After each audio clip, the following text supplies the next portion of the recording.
Cari fratelli e sorelle, Chers frères et sœurs, il Vangelo l'Évangile nous a décrit la la grande joie des mages lorsqu'ils ont revu l'étoile, mais aussi le trouble ressenti par Hérode et tout Jérusalem en présence de leurs recherches. Chaque fois qu'il s'agit des manifestations de Dieu, l'Écriture sainte ne cache pas ce genre de contraste. Joie et trouble, résistance et obéissance, peur et désir. Nous célébrons aujourd'hui l'épiphanie du Seigneur, conscients que rien ne reste comme avant en sa présence. C'est le début de l'espérance. Dieu se révèle et rien ne peut rester immobile.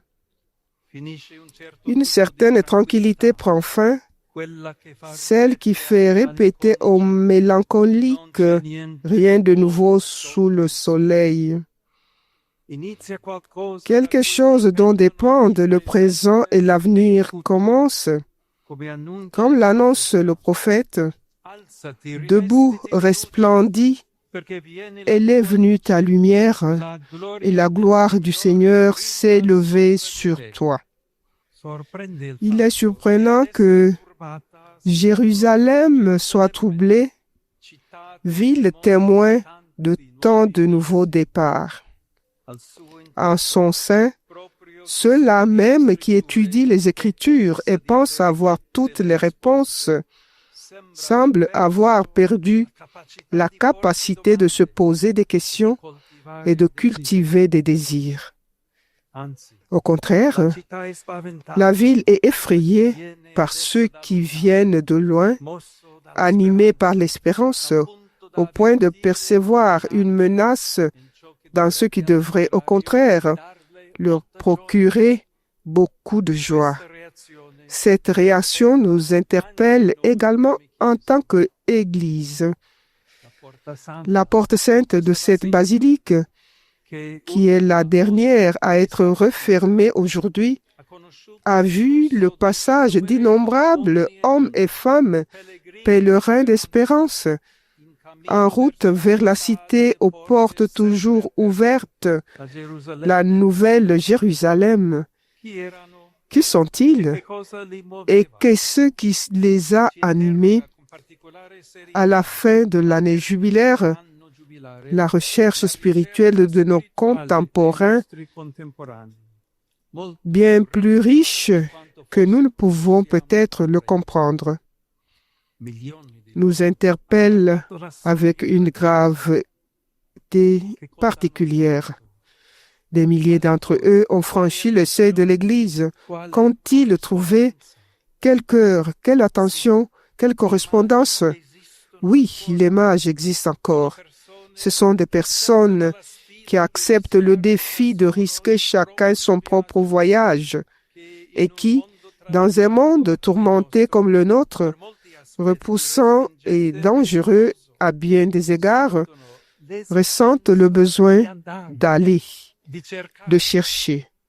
Homo viator, disaient les anciens, nous sommes des vies en chemin. L'Évangile engage l'Église à ne pas craindre ce dynamisme, mais à bien le saisir et à l'orienter vers Dieu qui l'inspire. C'est un Dieu qui peut nous troubler, car il ne reste pas immobile entre nos mains comme les idoles d'argent et d'or. Il est au contraire vivant et vivifiant, comme cet enfant que Marie a trouvé dans ses bras et que les mages ont adoré. Les lieux saints, tels que les cathédrales, les basiliques, les sanctuaires, devenus des destinations de pèlerinage jubilaire, doivent diffuser le parfum de la vie, l'impression indélébile que notre monde a commencé. Demandons-nous, y a-t-il de la vie dans notre Église? Y a-t-il de la place pour ce qui naît? Aimons-nous et annonçons-nous un Dieu qui remet en route.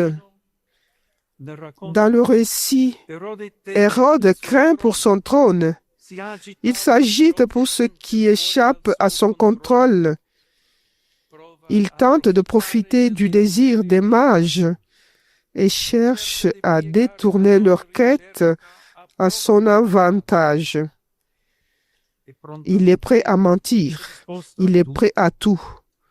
La peur, en effet, aveugle. La joie de l'Évangile, en revanche, libère. Elle rend prudent, certes, mais aussi audacieux, attentif et créatif. Elle suggère des voies différentes de celles déjà empruntées. Les mages apportent à Jérusalem une question simple et essentielle. Où est celui qui vient de naître? Combien il est important que ceux qui franchissent la porte de l'Église sentent que le Messie vient de naître, qu'une communauté née de l'espérance s'y rassemble, qu'une histoire de vie s'y déroule. Le jubilé est venu nous rappeler qu'il est possible de recommencer et même que nous en sommes qu'au début, que le Seigneur veut grandir parmi nous, qu'il veut être Dieu avec nous. Oui, Dieu remet en question l'ordre existant. Il a des rêves et qu'il inspire encore aujourd'hui à ses prophètes.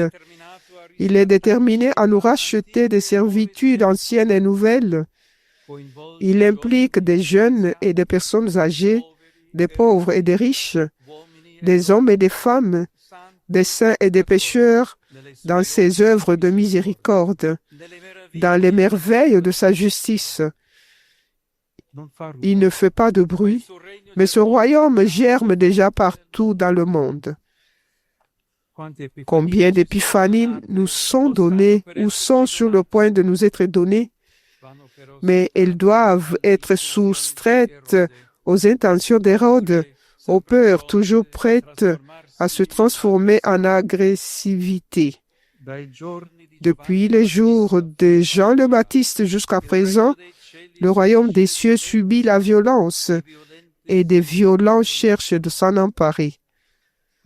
Cette expression mystérieuse de Jésus rapportée dans l'évangile de Matthieu ne peut pas ne pas nous faire penser aux nombreux conflits par lesquels les hommes peuvent résister et même agresser la nouveauté que Dieu réserve à tous.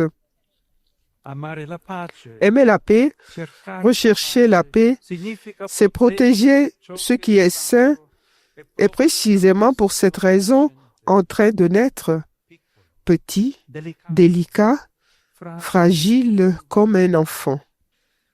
Autour de nous, une économie faussée tente de tirer profit de tout. Nous le voyons, le marché transforme en affaires même la soif humaine de chercher, de voyager, de recommencer. Demandons-nous, le jubilé nous a-t-il appris à fuir ce type d'efficacité qui réduit toute chose à un produit et l'être humain à un consommateur? Après cette année, serons-nous davantage capables de reconnaître dans les visiteurs un pèlerin, dans l'inconnu un chercheur, dans celui qui est loin un proche, dans celui qui est différent un compagnon de route? La manière dont Jésus a rencontré chacun et s'est laissé approcher par tous nous enseigne à estimer le secret des cœurs que lui seul sait lire. Avec lui, nous apprenons à saisir les signes de temps. Personne ne peut nous vendre cela. L'enfant que les mages adorent était bien sans prix et sans mesure. Il est l'épiphanie de la gratuité. Il ne nous attend pas dans des lieux prestigieux, mais dans des réalités humbles. Et toi, Bethléem, terre de Juda, Tu n'es certes pas le dernier parmi les chefs-lieux de Juda. Combien de villes, combien de communautés ont besoin d'entendre? Tu n'es certes pas le dernier. Oui, le Seigneur nous surprend encore. Il se laisse trouver. Ses voix ne sont pas nos voix. Les violents ne parviennent pas à les dominer. Et les puissants de ce monde ne peuvent les bloquer. D'où la grande joie des mages qui laissent derrière eux le palais et le temple et partent vers Bethléem. C'est alors qu'ils revoient l'étoile. C'est pourquoi, chers frères et sœurs, il est beau de devenir des pèlerins d'espérance et il est beau de continuer à l'être ensemble. La fidélité de Dieu nous surprendra encore si nous ne réduisons pas nos églises à des monuments, si nos communautés sont de foyers, si nous résistons ensemble aux flatteries de puissants, alors nous serons la génération de l'aurore. Marie, étoile du matin, marchera toujours devant nous. En son Fils, nous contemplons et servirons une humanité magnifique, transformée non pas par des délires de toute puissance, mais par Dieu qui, par amour, s'est fait chair.